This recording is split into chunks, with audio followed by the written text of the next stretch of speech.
Hi everyone, and welcome back to Managing Octopus Deploy, where we are walking through everything that a Octopus manager needs to know about to successfully manage an Octopus Deploy instance. In previous videos, we have installed Octopus Deploy, we have installed and configured some tentacles, and we have walked through some configuration options. In this video, what we want to do is we want to configure some best practices to keep your Octopus Deploy running quote unquote lean and mean. So Octopus Deploy by default does not like to delete data. It does its very best to keep all the data as is because we don't want to have any surprises. However, we want to make sure that we give you the tools to clean up data that you no longer need. So let's walk through some of these things that we need to configure. Before we jump in, I do want to create a couple of additional environments because this will make a bit more sense. So I'm going to go ahead and create a test. And then I'm going to go ahead and create staging. And then finally, I'm going to go ahead and create production. Now your environments, they might be named slightly differently. You might, instead of calling it test, you might call it QA. Instead of calling it staging, you might call it integration or UAT, and production is pretty standard. So these are the 4 environments that I have configured on my Octopus Deploy instance. First thing that I want to do is I want to go ahead and come into my life cycles. I do that by going to library and life cycles. And by default, we provide you a default lifecycle to go ahead and get started. So a lifecycle is the pipeline that you specify how a release is promoted to various environments. So what I'm saying here is that every release has to go to dev, then test, then staging, and then production. Some companies, they might opt to say, hey, you know what, dev is an optional step. We don't have to go to dev. We can go directly to test. Or we might only need dev and test in one life cycle and staging and production in another life cycle. There is another training video talking a little bit about why one would go ahead and separate those two out, so I won't dive into that. The important thing to make note of here is that there are a couple of things that Octopus Deploy does as a way to get started, so you don't have to think about this. But if you want to have a better running instance, it's something to make sure that you configure. And that is, unless you come in here and you start doing this configuration, Octopus Deploy will use conventions, keep all of your data as well as and all your releases, even releases that never went to production, as well as it will use conventions based on the environments in which they're added. So that's not something that we recommend. It's something that you can do in a pilot or a POC phase, but once you start getting into kind of a general adoption phase, not something we recommend. So what we recommend is you come in and you specifically define in your phases. And this gives you a great deal of control. In addition, you can also skip certain phases if you choose to do so, or you can say, if I get to tests, have it automatically promote up to staging, any number of different things that are capable. It gives you a little bit more flexibility. The big reason why I'm doing this is because we want to also configure retention policies.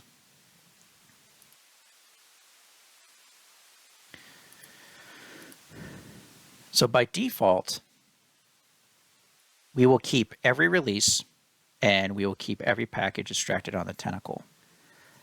Again, for a pilot or POC, that's perfectly acceptable, but as time goes on, we highly recommend you setting some sort of limit to keep your releases or keep Octopus Deploy from keeping data that you don't really need. For example, if a release never makes it to test or doesn't never make it to staging and is stuck in dev, like you found a bug, there's really no reason to keep that around for years and years and years. So we recommend, and you can specify this, but maybe you want to create, let's just say 3 releases. Now it is important to note that what this means is that these are releases that don't appear on any sort of dashboard. So projects have a project overview screen. There's also a dashboard, a main dashboard. So those will always show the two most recent releases to any particular environment. These are releases that have gone off of a dashboard. So even though you might select, hey, keep the three most recent releases, you might end up seeing 5 releases or 6 releases or 7 releases. That's just because those releases are seen on a dashboard. Octopus deploys query that makes that sort of determination, tends to err on the side of caution versus the side of just deleting everything. Now, that being said, some companies, they might opt to have a situation where they have to keep their production releases forever and ever.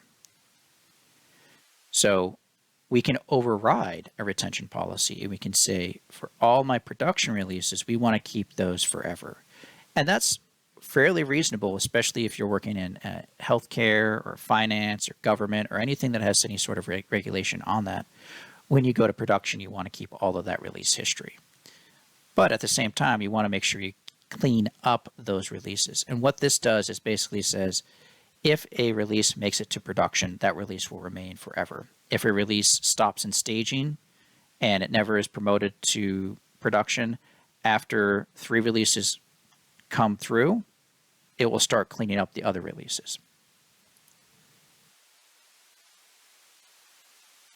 Another thing that we want to make sure that we keep cleaned up is our packages. So if you're using the built-in Octopus package feed, by default, it will keep all packages till the end of time. What we want to do is we want to enable our repository retention. So let's keep this. 30 days is a pretty good standard. However, it is important to note that packages are deleted automatically after the specified period of time if they are not associated with the release. I can't stress that enough. So if you have a release that has gone to production and you're keeping those releases for production till the end of time, this will not delete any of those packages because it is still associated with the release. However, if you do have a release that is deleted, let's say you push something to staging and it never gets promoted to production, and eventually the release retention policy cleans it up, then those packages associated with that release, assuming they're not associated with any other production releases, will also get cleaned up. On the flip side of this, if a package, it could get a little bit, be a little bit too aggressive because you might not have your release retention policies might be a little bit too regressive. You might delete packages you don't need to delete. So 30 days is our default recommendation. You could extend this to say 90 days or 180 days. If you have never enabled package retention policy, and this is the first time you've ever enabled it, and your instance has been around for years and years and years, but you have a release retention policy, we highly recommend starting with something like 720 days, letting the package retention policy run, get everything cleaned up, and then start chunking down and start going, okay, 690 days, and then 660 days. Slowly iterate down. Don't just set it to 30 and hope for the best because you're going to be deleting a lot of data and it's going to take a lot of time. So those are the 2 key things that we recommend: setting a release retention policy as well as a package retention policy to keep keep your database as lean and mean as possible while making sure that you meet all of your company policies. Alrighty, so those are the 2 key maintenance things. Thank you very much for watching today and have a great rest of your day.